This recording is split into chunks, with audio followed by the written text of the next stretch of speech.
In this video, I'm going to show you how to use a standard digital camera to take your iris photos for an online iridology session by Skype. Don't worry, it's really easy. I'm going to show you in just a few minutes how to do this yourself at home. Now, you have two basic ways that you can do this. Ideally, I would prefer that you use a tripod because you can use the timer function and then the camera doesn't move at all when it's taking the photo.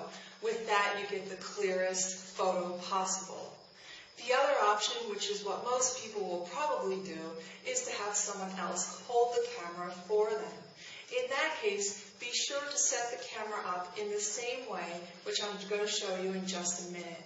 Now, what I don't recommend is that you hold the camera yourself, because in that case, you're surely going to move the camera just from pushing the button to take the photo.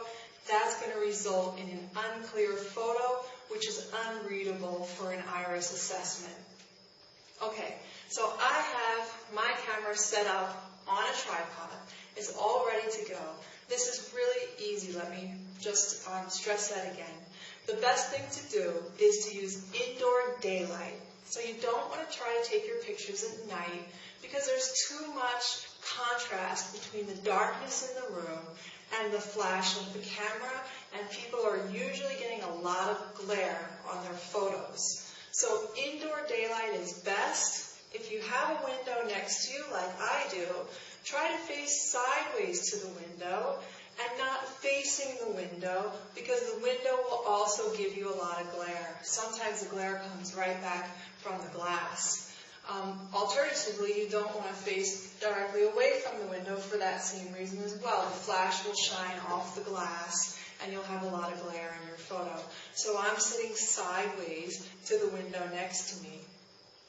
Now, I have my camera ready and I'm going to turn it on. The first thing you want to do is change the setting to macro. Okay, on my camera, that's on the side lens. So I have an autofocus macro function. So I've just set the button there. The next thing you want to do is you want to change the picture size. You want to get a really high resolution photo for the iris photos, because I'm going to crop it and I'm going to put it up really big on my screen so I can see everything going on in each iris. Of course, you need to take photos of each eye as well. So I recommend 4.5 megabytes. That's a good size to start with, and you don't really need to go higher than that. But anything lower than 2 megabytes is going to be a little bit difficult for me to read. So I have that set. And the next thing I want to do is I want to turn the flash on. Okay? Because I want to try to get a little bit more light on the eye if I can. So those three things you need to do. Set it to macro, increase the picture size, and turn the flash on. That's it. You're ready to go. So in my case, because I'm using a tripod, I'm going to set the timer function.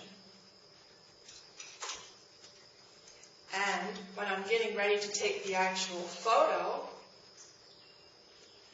I'm going to show the whole iris. So I'm going to lift each lid gently, a gentle tug, so that when the picture is taken, I can see everything on the iris. Of course, you want to look directly into the camera and take a picture. Now, with the macro function, you can get very close to the camera lens. You'll see when I take this picture now.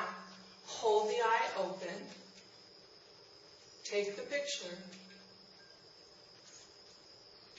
Okay? Now I'm going to check it. So instead of having to download all the pictures on your computer and then check them, you can check them right on the camera.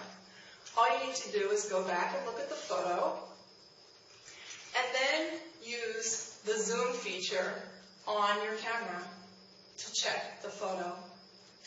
And you can see it very big. This is a perfect iris photo. And that's in one try. So I can see the little bit of glare, which is natural from the flash, is right inside the pupil where I want it. I can see the clarity of the iris fibers is very good. Now, if I was submitting these photos, I would still take 2 or 3 of each eye and email them, just so, for me, I have a choice of the different photos to make sure that I have something that's usable. So don't be afraid to try a few times, but you can check them right on your camera. And if it doesn't look good, just delete it and try again. That's as easy as it is. It takes less than 3 minutes to take these photos. So the 3 main things are setting your camera to macro, increasing the picture size to 4.5 mega, and turning the flash on. And then, of course, when you're taking the photo, open your eyes, get close to the lens. Ideally, using a tripod is best because, as we know, the camera doesn't move when you take the photo. We can get really nice, clear photos with that. The clearer the photo I have, the better analysis I can do on your eyes. So that's why I'm taking the time to explain this to you today. I hope you have success at home, and if you have any trouble taking your iris photos, please feel free to email me with any questions. I'm happy to help in any way that I can. Okay?